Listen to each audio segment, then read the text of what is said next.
यह डर है 243 सदस्य विधानसभा के 242 सदस्य चुनाव मैदान में जाना चाहते हैं। बेमुश्किल 40 से 50 विधायकों को टिकट मिलने का पक्का भरोसा है। बाकी को खुद पर तो भरोसा है, लेकिन नेतृत्व उनके दांव पर आंख बंद कर भरोसा नहीं कर पा रहा है। नतीजा, पटना में उम्मीदवारों की भीड़ लगी हुई है। उधर विधानसभा क्षेत्र में सन्नाटा पसरा हुआ है। इक्का दुक्का विधायक क्षेत्र में जा रहे हैं, उनसे हिसाब मांगा जा रहा है। कहीं कहीं अप्रिय आचरण का भी सामना करना पड़ रहा है। यह स्थिति उम्मीदवारों और उनके दलों के नेतृत्व की चिंता बढ़ा रही है। 2010 में जीते 100 विधायक चुनाव हार गए थे। राजनीतिक दल विगत चुनाव के अनुभव के आधार पर अगले चुनाव की रणनीति बनाते हैं। मुद्दे उसी आधार पर तय होते हैं। 2015 के चुनाव का परिणाम यह था कि 2010 में जीते 100 विधायक चुनाव हार गए थे। मतलब लगभग 40% विधायक नकार दिए गए थे। 143 विधायक ऐसे थे जिन्होंने दूसरी बार जीत हासिल की थी। इनमें भी कई ऐसे थे जिन्होंने 2010 के चुनाव में जनता ने ब्रेक दे दिया था। यह परिणाम नेतृत्व को प्रेरित कर रहा है कि वह टिकट देने से पहले जीत की संभावना पर गौर करे। टिकट देने से पहले सर्वे भी कराया जा रहा है। टिकट देने से पहले कार्यकर्ताओं से बातचीत की जा रही है। उनसे क्षेत्र और उम्मीदवार का हाल पूछा जा रहा है। बात इतने से नहीं बन रही। निजी सर्वे एजेंसियों को क्षेत्र में भेजा जा रहा है। उनके पास दावेदारों की सूची रहती है। एजेंसियां संभावित उम्मीदवारों के नाम के साथ लोगों से उनकी जीत की गुंजाइश के बारे में पूछती है। निजी एजेंसियों की सेवा सभी दल ले रहे हैं। कुछ पार्टियां तो एक एजेंसी से मिली जानकारी की जांच दूसरी एजेंसी से करवा रही हैं। सख्ती को समझिए। मुख्यमंत्री और जदयू के राष्ट्रीय अध्यक्ष नीतीश कुमार किसी विधायक से पूछ बैठे कि आपके क्षेत्र से बड़ी संख्या में दावेदार क्यों आ रहे हैं। लालू टिकट दावेदारों को तुरंत तेजस्वी के पास भेज दे रहे हैं। एक दौर में राजद टिकट के लिए राष्ट्रीय अध्यक्ष लालू प्रसाद अंतिम पाधिकार होते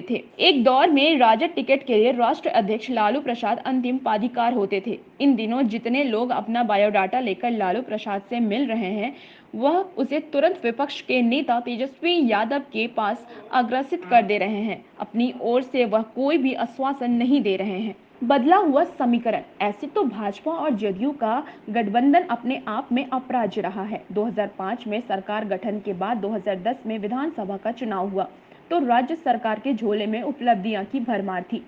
सरकार ने घोषणा पत्र के अनुरूप अपराध पर नियंत्रण किया था। विकास की रफ्तार तेज थी। सड़कें गड्ढों से बाहर निकल गई थी और बिजली की हालत सुधर गई थी। सरकार की योजनाएं इस तरह बनाई गई थी कि राज्य के हर आदमी उसके दायरे में आ गया था। यह सब वोट की इक्तिफा गोलबंदी के तौर पर सामने आया था। लेकिन 2015 में समीकरण बदल गया था। अलग अलग लड़ने का खराब अनुभव भाजपा जदयू दोनों को हुआ।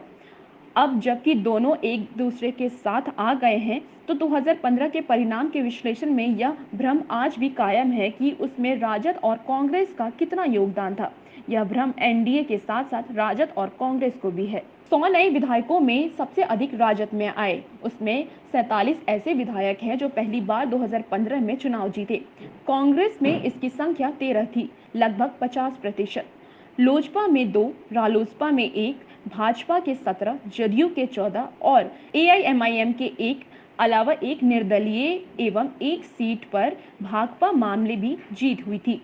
एआईएमआईएम के जीत पर उपचुनाव में हुई पहली बार जीत वाले विधायकों की सीट को बचाने के लिए भी उम्मीदवारों में फेरबदल की संभावना है। इन 100 सीटों पर मिली थी जीत।